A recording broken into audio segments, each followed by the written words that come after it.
Hello जेमिना, आज हम देखने वाले हैं कि ये रिलेशनशिप कहाँ जा रहा है, where this relationship is going, that's what we are going to find out. अगर आपको मेरा काम अच्छा लगता है, you can consider subscribing to my channel. Subscribe करने के बाद में बेल नोटिफिकेशन ज़रूर ऑन रखे जेमिना, अदरवाइज मेरे वीडियोस आप तक पहुँचेंगे नहीं। ये जो रीडिंग है ये sun, moon, rising and Venus signs के लिए है।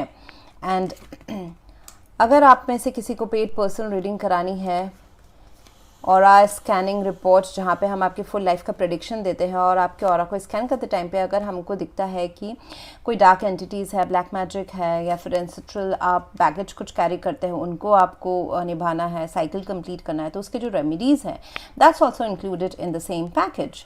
एंड अगर आप कोई डिफ़िकल्ट टाइम से जा रहे हैं, so you can take up the aura healing package as well. So all the services, other services are all mentioned in the book appointments page on my website.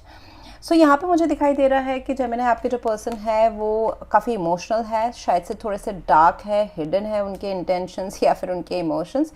Lot of love is there but it's like secretive love, ऐसा मुझे दिख रहा है। मतलब they are quite emotional but they are blocked, emotionally blocked भी जैसे हम कहते हैं ना, कि दे आर नॉट ओपनली जितना उनका पोटेंशियल है, जितना प्यार है, उसको एक्सप्रेस नहीं कर पा रहे हैं, या फिर उनको डर है। मैं या फिर इसलिए बोलती हूँ जेमिनी बिकॉज मैं हज़ारों लोगों की एनर्जी से कनेक्ट कर रही हूँ। कुछ आपके लिए रेजोनेट होगा, कुछ औरों के लिए होगा। पेड पर्सनल रीडिंग में 100% सटीक होता है, क्योंकि एक ही की एनर्जी को हम ट्यून इन करते हैं। ओके, सो यहाँ पे मून कार्ड उनकी एनर्जी है, how they behave in this connection. They behave quite emotional, they behave at times काफ़ी मूडी भी बिहेव कर सकते हैं, कि 15 दिन ऐसा 15 दिन कुछ और। ओके, मिक्स सिग्नल्स भी हो सकते हैं उनके साइड से, एंड इमोशनल उनके ब्लॉकेजेस हैं, जिस वजह से ये रिलेशनशिप, और ऐसा भी हो सकता है कि वो बहुत सेंसिटिव है। कुछ आप कहते हैं, बोलते हैं, आपको समझ में नहीं आता है। They may at times behave very abruptly in the connection, तो ऐसा भी हो सकता है। सो इंटेंशन तो है, सिर्फ उनके जो इंटेंशंस है एज ऑफ नाउ, देखिए मुझे दिख रहा है कि they have lot of other responsibilities, या फिर उनके ऑप्शंस है लव में। ऐसा भी हो सकता है कि लव में ऑप्शंस हो, या फिर उनके और कुछ रीजंस हो, पैसों का रीज़न हो सकता है, या फिर something which is which they give meaning to. ऐसा कुछ कैजुअल चीज़ नहीं है, बट कुछ और भी चीज़ें हैं उनके लाइफ में विद द 2 ऑफ पेंटिकल्स। वो बैलेंस आउट करने की कोशिश करें, अपने इमोशंस और प्रैक्टिकल लाइफ के जो डिमांड्स हैं उसमें बैलेंस आउट करने की कोशिश करना। दिस में include options in love, this में इंक्लूड ऑप्शंस इन लाइफ, जैसे कि emotions, personal life, professional life को बैलेंस करना, या फिर काम पे बहुत ज़्यादा काम होना, मल्टीटास्किंग करना, वो भी हो सकता है। या फिर दिल की सुनो दिमाग की सुनो, वो भी एक हो सकता है कि that's why they are not very sure. मतलब अपना उनका जो खुद का जो क्लियर एक होता है ना कि हाँ this person is in the connection, they are in और आउट, इसमें बड़ी दुविधा है। ये अभी फ़िलहाल क्लियरली नहीं दिखा रहे हैं ये person. They are not showing their true colours as of now. At the max emotions, हाँ कभी लग सकता है कि they are too much into love with you, but again उसमें शायद से एक्शन ना ले तो वो बैकअप नहीं होता है। कभी आपको रिच आउट करते हैं, कभी फिर गायब हो जाते हैं, ऐसा भी हो सकता है। This is all coming because of this moon card and other things as well, उसमें हम आएंगे। एंड कहीं ना कहीं उनको अपने पास्ट के इमोशनल ब्लॉकेजेस, मतलब जो उनके धक्के पहुँचे हैं इस लाइफ टाइम में या पास्ट लाइफ टाइम में, उसका जो वो ट्रॉमा है वो अभी भी कैरी कर रहे हैं, जिस वजह से उनको दुविधा होती है। मतलब ऐसे कॉन्फिडेंटली वो स्टेप नहीं ले पाते हैं। मतलब ऐसे पर्सन है जो इनको प्यार चाहिए, हाँ प्यार चाहिए, लेकिन जब प्यार मिल गया उसका करें क्या, है ना। कमिटमेंट की जब बातें आती है, जिम्मेदारी लेने की या निभाने की बात होती है, तो फिर दे टेक टाइम और दे बैक आउट। सो वहाँ पे कहीं ना कहीं उनको ये थोड़ा सा हील करने की ज़रूरत है। एंड जैसे मैंने कहा, मूड स्विंग्स एवरी 15 डेज़ या कुछ ऐसा हो सकता है, मतलब every now and then. And वही मुझे आपकी जो एनर्जी दिखाई दे रही है Gemini, that is of knight of swords है। तो आप पास्ट में तो काफ़ी उत्सुकता से इस कनेक्शन में एंटर हुए थे। You are like rushing and maybe you are chasing them और you are chasing this connection. आप बहुत ही होपफुली एंड गए थे। Otherwise this person have behave like this, मतलब आप अपने लाइफ में नॉर्मल थे, but they rush towards you and आपको बहुत ही मतलब चेस करने की तरह आए कि बाद डिसीजन लो, मिलते हैं, आगे बढ़ते हैं। एंड देन थोड़ा सा अभी यहाँ पे देखिए, मतलब कन्फ्यूजन एंड हैंगिंग वाली चीज़ें, मतलब चीज़ें क्लियर नहीं है, ऐसे में आ जाना। मतलब जहाँ पे एक साइड में एक्शन लेना एंड कम्युनिकेशन एंड बहुत ही जोश से एक दूसरे के साथ कम्युनिकेशन होना या फिर होने की इच्छा रखना, and still the current situation is 7 of Cups। मतलब 7 of Cups ऐसा है कि मतलब आप दोनों के बीच में कुछ क्लियर ही नहीं है कि ये रिलेशनशिप चलना कहाँ है, या फिर सामने वाले के पास में और भी ऑप्शंस है क्या खुश होने के। सो ऐसा हो सकता है, might be they have options, या फिर आप दोनों एक दूसरे को थोड़ा सा टाइम दे रहे हैं। उनके साथ से आपके पर्सन के साइड से मुझे ज़्यादा ये दिख रहा है, you are sure, maybe with the ace of pentacles, you are sure कि आपको इस रिलेशनशिप में इन्वेस्ट करना चाहिए। एंड आप यू आर सीकिंग ऑल्सो कि आपके पर्सन जो है आप इस रिलेशनशिप में एकदम कमिटेडली इन्वेस्ट करें। बट करंट सिचुएशन में तो 7 of Cups ही है। करंट सिचुएशन इज लाइक दुविधा वाला, मिक्स सिग्नल्स एंड ऑप्शंस रहना। One person is not sure that you are, I mean this love is the one जिसमें उनको 100% अभी देना चाहिए। with this 2 of Pentacles they are juggling, okay, so that's how the current situation is। थोड़ा सा dark, थोड़ा सा confusion and not sure, and no one is taking practical steps also।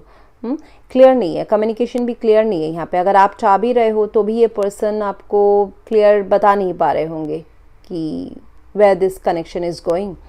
And यहाँ पे जो अच्छा चलेगा वो ये है कि थोड़ा सा इस रिलेशनशिप को अगर हैंग फेज में रख दे Gemini, then it's going to benefit this connection. मतलब थोड़ा सा छोड़ देना चाहिए, छोड़ देना है एंड देखना है दूर से कि क्या हो रहा है। मतलब हम अगर कोई एफर्ट्स नहीं लेते कनेक्शन में कुछ टाइम के लिए तो हमारा खुद का नज़रिया बदलता है, पहली बात तो वो, क्योंकि हम थोड़ा सा उससे डिटैच हो जाते हैं। It is very important to detach every now and then from yourself from a situation.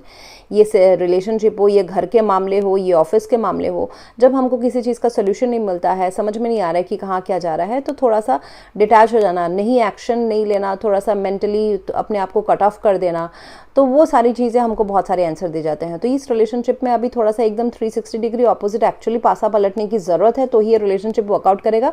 And जब तक वो नहीं हो रहा है तब तक थोड़ा सा डिटैच रखें, हैंगिंग फेज में चले जाएं। ज़रूरी नहीं कि हमें हर टाइम आपको ही एक्शन या एफर्ट्स लेने की ज़रूरत है तो ही ये पर्सन ऑन एंड ऑफ आए या फिर एफर्ट्स लें। नॉट नीडेड कि हमेशा ऐसा हो और it is beneficial for the relationship, not needed. फिलहाल तो बेनिफिट ये रहेगा कि थोड़ा सा ठहराव दे दो इस कनेक्शन को। एंड जो कम्युनिकेशन है वो ईगो बेस्ड नहीं होना चाहिए, किसी को ऐसा नहीं लगना चाहिए कि वो हर्ट हो रहा है, सेंसिटिव है। जैसे मैंने पहले कहा विद द मून कार्ड ये पर्सन सेंसिटिव हो सकते हैं फिलहाल। जैसे आप उनको एब्रप्ट बिहेव करना, जैसे मैंने कहा ना, आप कुछ ऐसा बोलोगे लेकिन आप कुछ उनका ईगो या रिस्पेक्ट हर्ट करने की चीज़ नहीं बोलोगे उस इंटेंशन से, बट इनको हर्ट हो सकता है। और वाइस वर्सा, शायद से ये आपका भी एनर्जी हो, ओके, सो ऐसा भी हो सकता है। सो somehow the respect each other के रेस्पेक्ट या फिर ईच अदर का ईगो क्लैशेस या कम्युनिकेशन, उस सब चीज़ों को थोड़ा सा अगर इग्नोर किया जाए तो ये रिलेशनशिप अच्छी तरह से आगे बढ़ सकता है। सो ईगो फाइट्स, कम्युनिकेशन या फिर जस्ट एक कोई आर्ग्यूमेंट विन करने के लिए मैंने ये बोल दिया लेकिन सामने वाले का दिल हर्ट हो गया, वो नहीं करना है इस कनेक्शन में, क्योंकि कोई एक पर्सन तो काफ़ी सेंसिटिव है with the moon card, okay. And ये कनेक्शन जो है ना, थोड़ा सा अगर आप हिडन रखते हैं वर्ल्ड से कुछ टाइम के लिए, जब तक क्लैरिटी एंड कन्फर्मिटी नहीं मिलता है, बेटर रहेगा। मतलब if you behave mysterious, if you keep it hidden from the external world, मतलब आप दोनों के बीच में ही इतने कन्फ्यूजन है because of this person, and उसमें अगर एक्सटर्नल वर्ल्ड के लोगों के भी ओपिनियंस आ जाते हैं तो और थोड़ा कॉन्फ्लिक्ट्स हो सकते हैं। तो वो अगर आप हिडन रखते हैं ये रिलेशनशिप को या फिर अपने मुद्दों को, even if the relationship is known, but आप दोनों के बीच में जो उतार चढ़ाव एंड जो डिसएग्रीमेंट्स है या फिर प्रॉब्लम्स है, उसको अगर दुनिया से थोड़ा सा हिडन रखते हैं एंड खुद से ही सॉर्ट आउट करने की कोशिश करते हैं within the couple, then it's going to be better. And this is a spiritual, कहीं ना कहीं ये रिलेशनशिप जो है ना वो आपकी इंट्यूशन को, और आप दोनों एक दूसरे को काफ़ी हील करने वाले हो, सो ये कनेक्शन तो रहने वाला है। इमोशनल जो है ना, इमोशनल जो ब्लॉकेज जिसका भी है वो धीरे धीरे ओपन अप होंगे। So that's how it is. And long term में मुझे दिखाई दे रहा है कि चैलेंजेस अगर आप पार कर लेते हैं, यही जो आप दोनों की इंटरनल चैलेंजेस हैं, मुझे यहाँ पे एक्सटर्नल चैलेंजेस से ज़्यादा internal behavioural and mental issues दिखाई देते हैं। अंडरस्टैंडिंग एंड इमोशनल जो हमारे जो खुद के साइकोलॉजिकल इश्यूज होते हैं वो मुझे दिखाई देते हैं। उन सारी चीज़ों को अगर पार कर लिया जाए, definitely this relationship is worth trying. There is lot of love, हालांकि अनएक्सप्रेस्ड लव है, कोई पास्ट में बहुत हर्ट हो चुके हैं इस लाइफ टाइम में या पास्ट लाइफ टाइम में, जिस वजह से इस यहाँ पे लव का एक्सप्रेशन जो है कोई एक पर्सन से या दोनों से ही बहुत कम है. So that makes this connection little dicey, मतलब समझ में नहीं आता है कि क्या कभी ये कभी वो. So this relationship is going to teach you कि बहुत अच्छा टीचिंग है एक्चुअली. पता है अभी जो चीज़ें हो रही हैं जेमिनी आपके लाइफ में, यहाँ पे ये आपको बताया जा रहा है कि प्यार तो है, लेकिन कभी कभी सिचुएशन से या फिर सामने वाले कैसे बिहेव कर रहे हैं उस हिसाब से अपने इमोशंस को कंट्रोल करना इम्पॉर्टेंट है. ये आपके लिए सीख है जेमिनी. ओके, जैसे कि प्यार है तो इसका मतलब ये नहीं कि आप एक्सप्रेस कर दो एंड पीछे भागते जाओ एंड ट्रेस करो, अरे प्यार है, आपको भी है, हमको भी है, तो चलो हम घूमने चले गए, you know, let's make it official and घूमना, यू नो, एवरीथिंग एक्सप्लोज. नहीं, love is only it is called love when it is reciprocated. अगर सामने वाले से अगर उतना उनके जो भी इंटरनल अपने इंडिविजुअल प्रॉब्लम्स हो, but this person, if the सामने वाला, द अदर पर्सन, हम इस अर्थ के रोमांटिक लव की बात कर रहे हैं. ओके, हम सोल लेवल की लव की नहीं बात करें, मतलब वहाँ पे नहीं बात करें. इनके जो भी प्रॉब्लम्स है, अगर वहाँ से अगर ये रेसिप्रोकेशन ऑफ योर एफर्ट्स ना आए तो थोड़ा सा अपने इमोशंस को कंट्रोल रखना, बैलेंस में रखना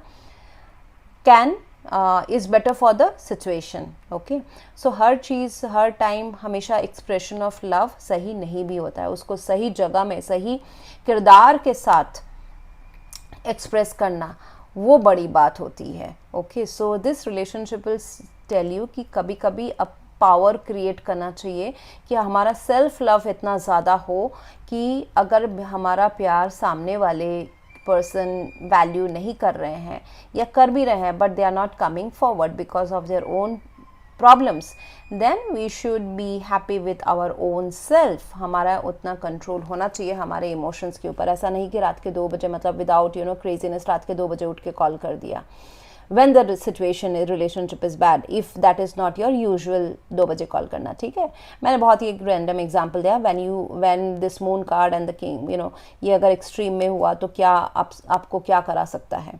ठीक है, सो आप एक्सट्रीम कुछ ऐसा एक्ट कर डालोगे. सो देयर इज़, अगर आप दोनों के बीच में कोई अच्छा टाइम का स्पेंड करने का मौका मिलता है ज़रूर करें.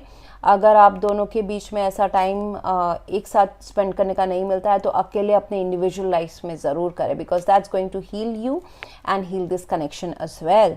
So that's what I have for you right now, Gemini. If you want to go for a paid personal reading or a scanning report or a healing, you can visit my website. Else, thank you very much for watching. Please do like, share, comment and subscribe. Thank you.